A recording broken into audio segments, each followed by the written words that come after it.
I'm Annalisa from Eye Candy Quilts, and this is 30 Days of Dopamine. We are officially on year 3. And today we're talking with the lovely Erin from Firecracker Fabrics in Pittsburgh about chronic illness and creativity and using creativity practices to support yourself. So let's get started.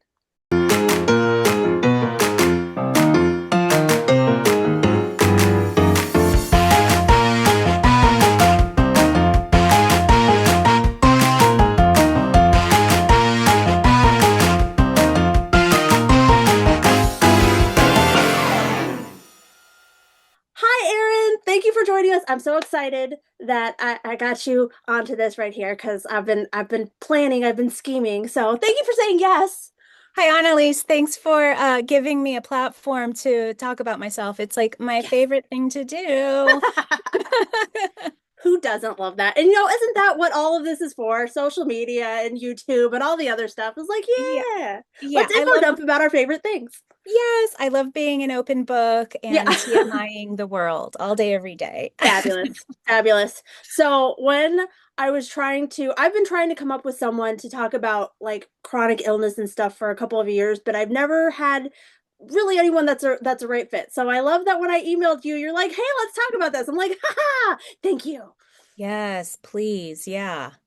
So Yeah. what is your sort of experience with chronic illness and what you do to support it? Yeah, I have I sort of only have started to understand it very, very recently. I've Mhm. had a long sort of 20-year journey of going from chronic fatigue to pain, going through the diagnosis journey, actually in two separate countries, which was the trip, and then not getting any answers for years and years. I wasn't able to work for a long time.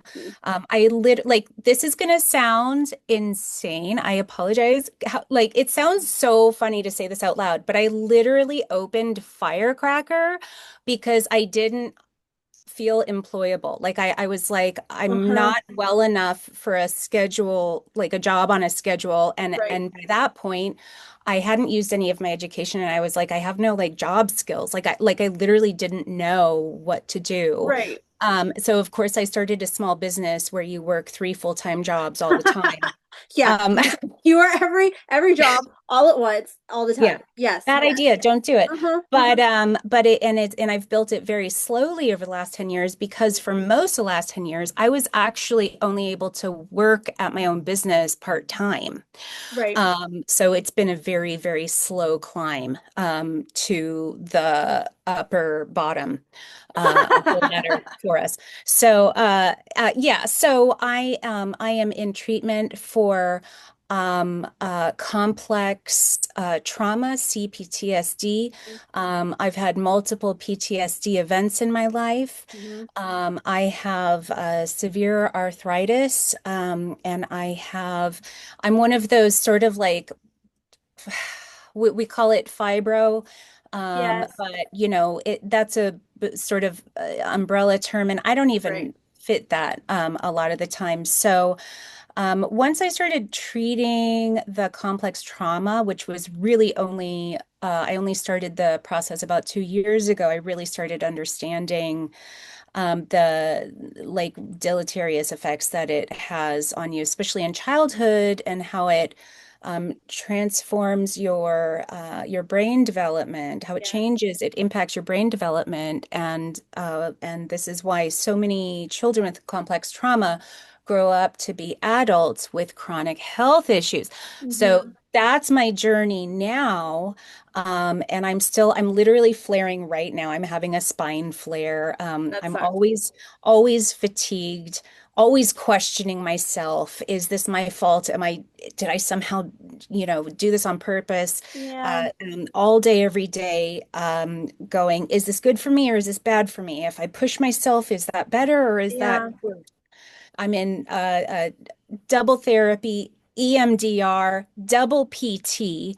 I'm on more medications than I can remember just to Yeah. like function and be here. So technically, I have a disability, And it's hard to remember that because it's sort of invisible. Yes, So I really love to speak to other people with less visible disabilities because I right. think you end up doubting yourself a lot of the time. Well, and managing all of that, managing like I've had a weird health journey over the past, almost 2 years now of like trying to figure out what's going on, and my mom has been very open about having long COVID, and like and we have a family history of what is that? Like so there's different things going on, but managing all of that between doctor's appointments, insurance, and then how you feel on day to day is its own separate job. My So God. trying to do anything in that sort of second guessing of, well, I want to do this, I want to devote my time to this, but also I only have,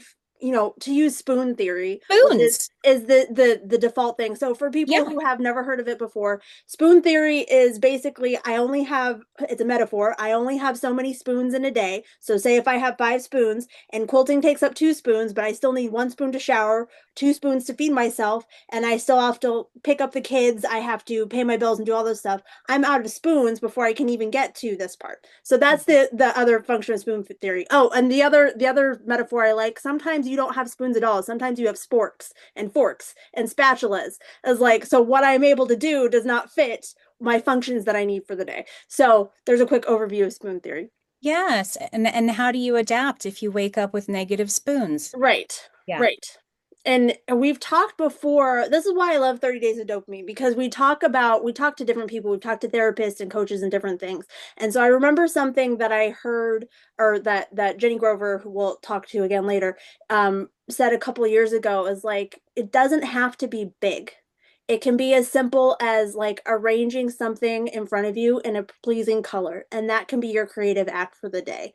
Hmm. It's, I think there's this idea for a lot of different reasons that you have to go big, Yeah. and Oh, that's not yes. Yes. necessarily approachable Yes. every day. Yes. Well, and I think with social media and That seeing what too. other people are doing, like Right. there's this pressure on, I have a fabric store and I talk to people all day, every day. Mm-hmm. And the amount of like shame that people hold because they haven't made anything in a while Right. is like, and I'm like, babe, if it's not fun, don't do it. Yeah. Like this is supposed to feed you. This isn't Right. a contest. And what I try to come back to, because I'll go long stretches without making anything. And then every time I do, I'm like, oh my God, I love this. Like, I this know. nourishes me. And I always tell my husband, will you remind me that I love this and that I need this? And he's like, Mm-hmm. yeah, sure.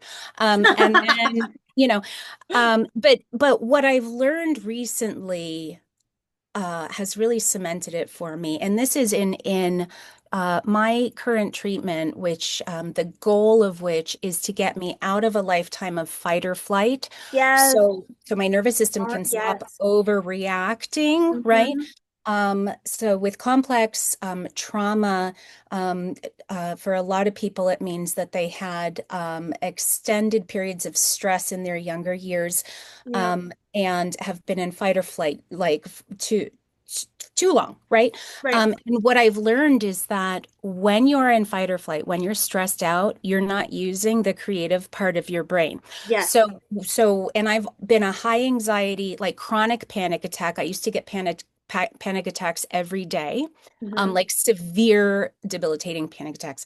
And what I've learned is being wired for stress, and fear and shame and all the things we experience right now sort of shuts down a lot of your creative brain. Yes. And so the great thing about finding things that relax you and take you out of fight or flight is that you'll actually find that you have a greater ability to be creative, use your whole brain, problem solve, be logical, and support your nervous system, but to actually enjoy the process of Right. creating. And I think what a lot of people do, and I was doing this, I was going, I know that I'm missing a creative practice, Mm-hmm. so I'm going to add that to my schedule and make it a requirement. And Right. then it turned into a demand. Well, and now I don't want to I do it. don't, yeah, I don't do Now well with demands. Like, no, now I thank just you. want to scroll. Now I'm Right, just scrolling, right. right? Because I'm avoiding that because my body is telling me like we don't need more demands. Yep. So meeting your practice with love and compassion for yourself and keeping it small and achievable has been really Uh-huh. important to me. Like, do I want to make stunning apparel? Yeah. But you know what I'm able to make today?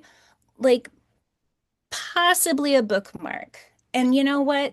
That's enough. And it feels Right. really, really good. So yeah, I think what people don't realize is that the stress that we're experiencing is making it even harder for you to be creative. Right. And forcing yourself to that in a way that adds stress is not going to help the It's gonna process. shut it down. And then the other thing too, so one of like I have again, I'm a small business owner. I have 7 different jobs. Sure.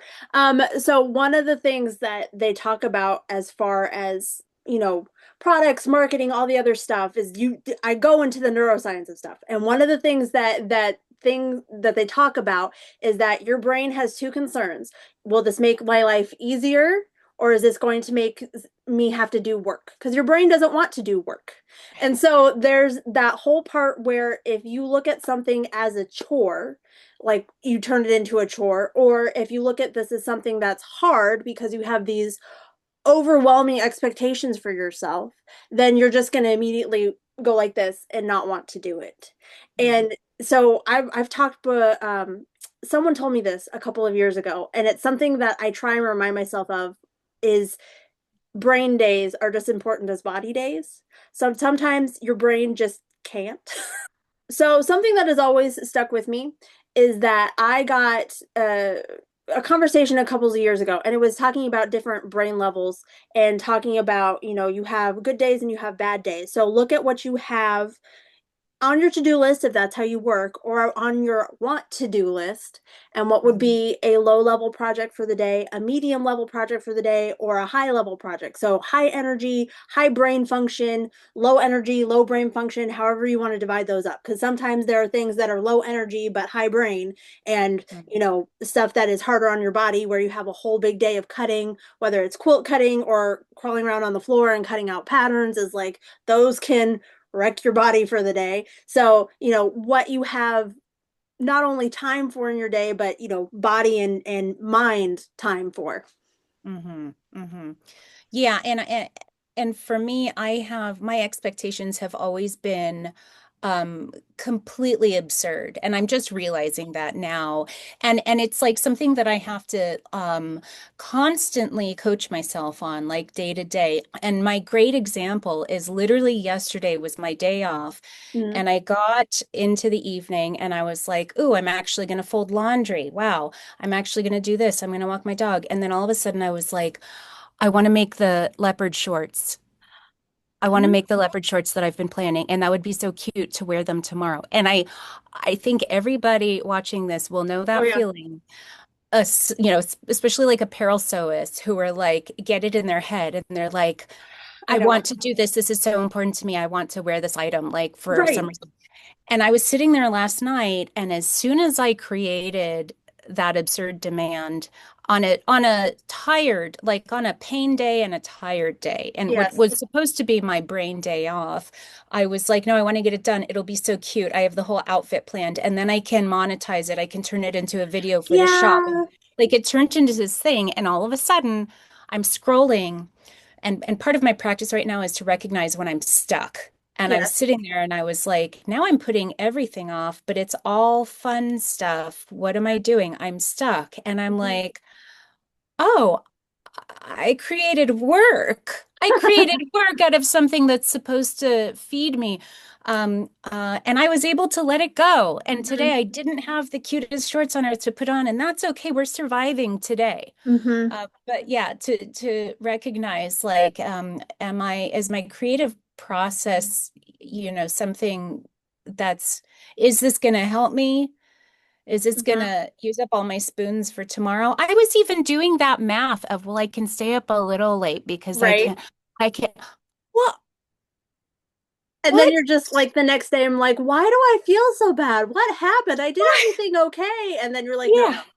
no, no, no. Yeah, yeah. So I try to listen to my body now, and I'm somebody who comes up with rules and then tries to push myself, and it's hard, especially if for the business owners and makers out Yeah. there, to not constantly thinking about, but this also serves my work. This also serves my Well, business. yeah. And well, and I think that's true because like I have the same thing. I can justify anything because then if I, make content about it, then it's fine. But I think the same thing goes whether or not you own a business. Because like talking about, I want to make this specific garment is like, well, I have an event in 3 days that like it's my friend's wedding and we have the bachelor party. The wedding is in 3 weeks, the bachelorette party is in 2 days, and wouldn't it be great if I just made everyone the cutest necklaces to wear, and then we would be so cute when we went out, and like Mhm. everyone has those moments, and suddenly it goes from I'm so excited for this party to Stress. Stress. yes, And yes, and is that feeding you? Yeah, right, right, because probably not. and the same thing happens every time I do a trade show or teach or anything like that. I love going out and seeing people and talking to people. I always joke that no one ever lets me out of the basement. Like I'm down here all the time. I work from home. I don't see anyone.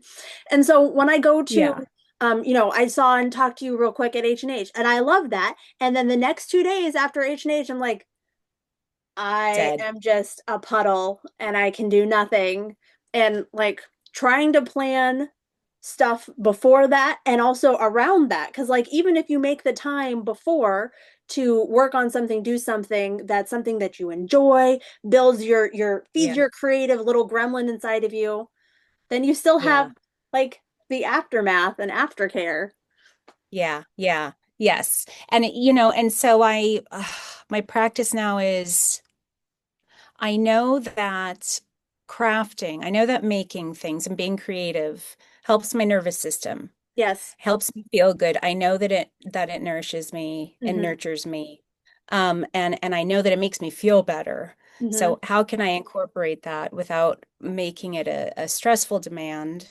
Right. And how can I cultivate energy for the projects that I want to do? Mm-hmm. Do I create the energy for the project, or does the project create energy for me?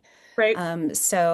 And I don't have any answers to that except to just like constantly reduce my expectations of myself. Well, like you Um, said you earlier know, too, is you talk to your spousal person and like you tell him it was like, hey, make me go do something fun. I was like, yeah, so also having that speaking up for yourself in your creative process with people around you, as I think yeah, part of it too, because yeah, like you said, you get lost in the weeds for doing something. So sometimes yeah. you need those external people to be like, hey, You love stop that. this. You actually Right. love this. It makes you Mhm. happy. It makes you really happy. Yeah. Yeah, and the main thing for me, the big again, the big I want to scream it from the rooftops. The big piece that I've taken away from my treatment in the last couple of years is I knew that creative practice was lacking. And I knew that that was some sort of like magic door for me. Like I knew that I would thrive if I could Mhm. tap into that. But what I didn't realize was that because I was in fight or flight, Right. I wasn't able to access that part of me. Yep. Um, so yeah, especially in terms of overall chronic illness, not saying that my treatment is the same for everybody, Of but I course. think Right. thinking about how can how can I reduce the noise and create peace inside of myself so that I can access the best creative parts of myself. And then taking care of Yeah. yourself in that way also makes other things easier. So Hmm. it's sort of that, um, it's sort of counterintuitive. You're like, I don't have energy for this, but I know I need to do something creative. And then Yeah. doing something creative sort of gives you just that little bit of push that makes the other things less onerous, less heavy.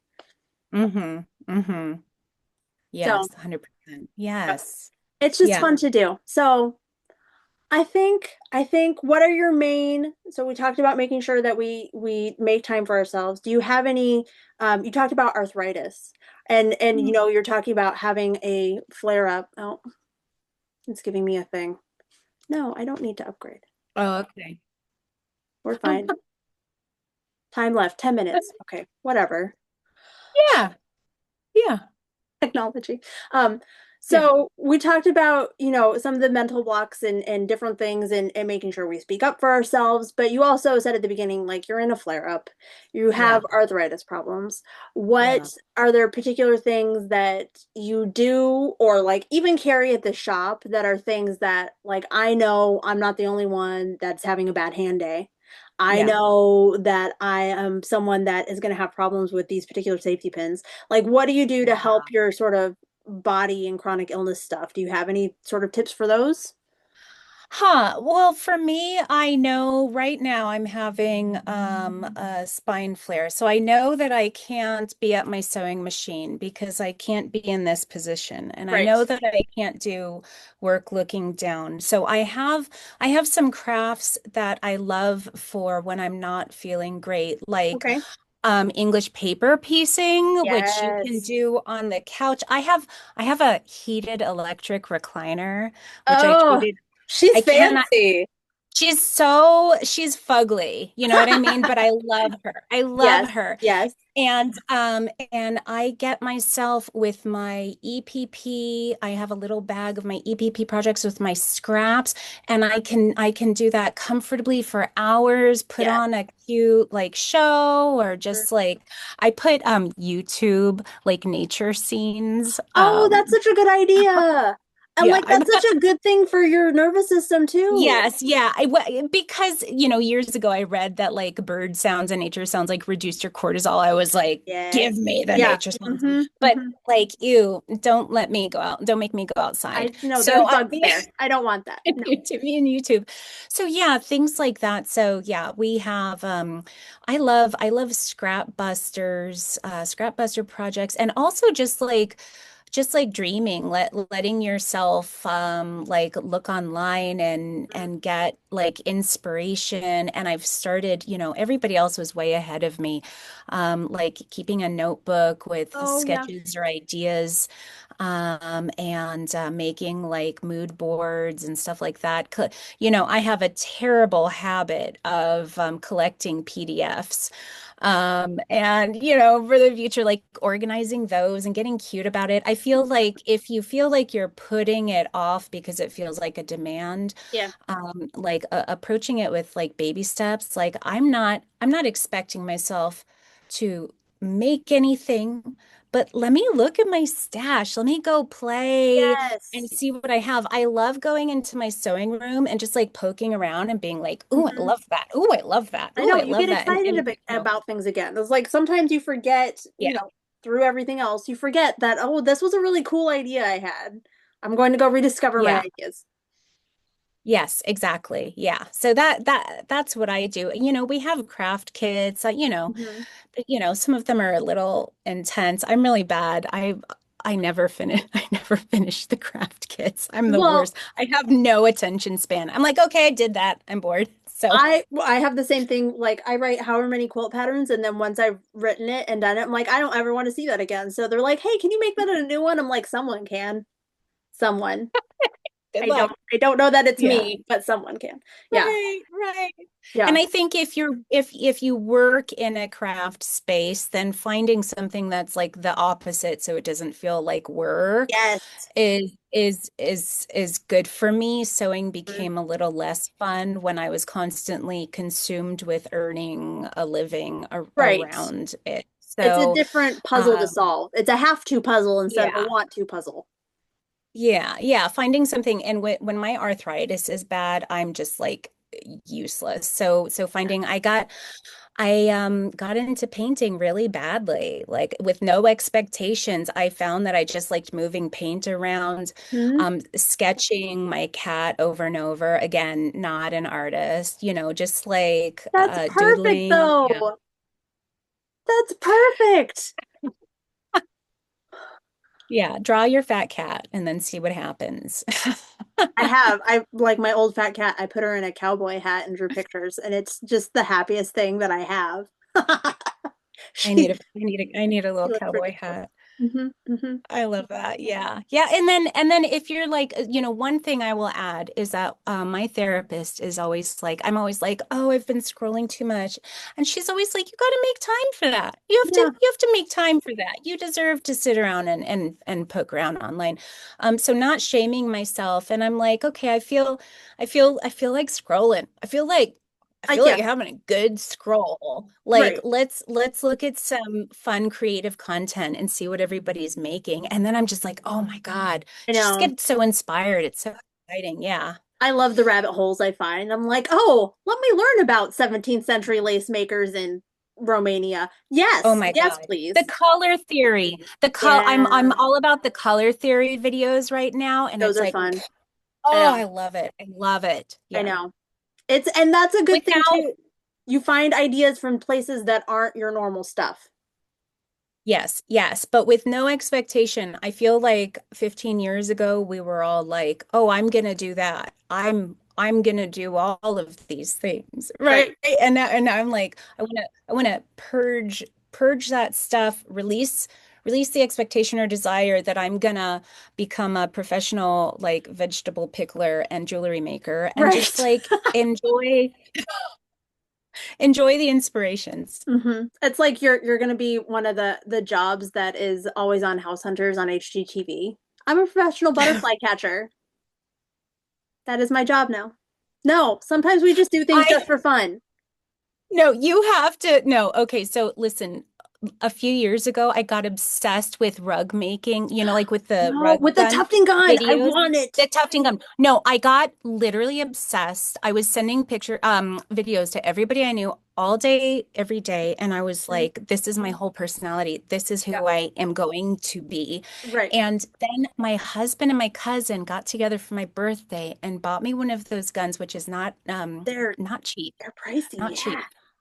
Yeah, no. And has it been used? No. No, guys. This was like 3 or 4 years ago. It has not been taken out of the box. I do not have a frame. I do not have, and I was like, oh my God, this is amazing. And then it was like, oh, I have to do a bunch of stuff now. And then I was like, yeah, that seems hard. Not a single time. And I just hope that they've forgotten.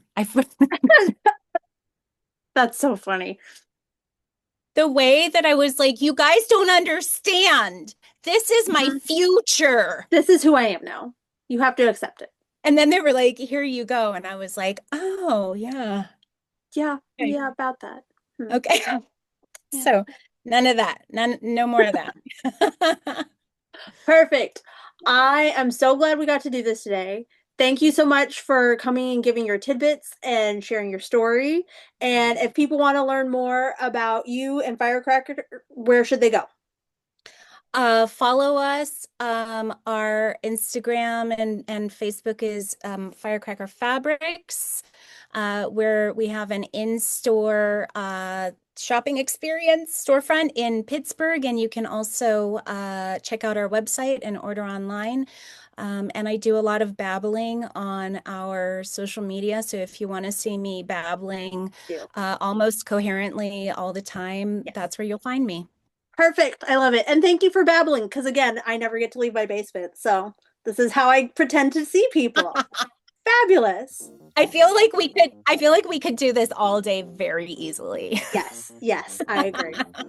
So thank you everybody for watching and following along. And I'm losing my ability to speak. So this is what happens. I'm out of practice from speaking. So thank you for following along. Thank you for coming to 30 Days of Dopamine. And thank you, Erin. We'll see you next time.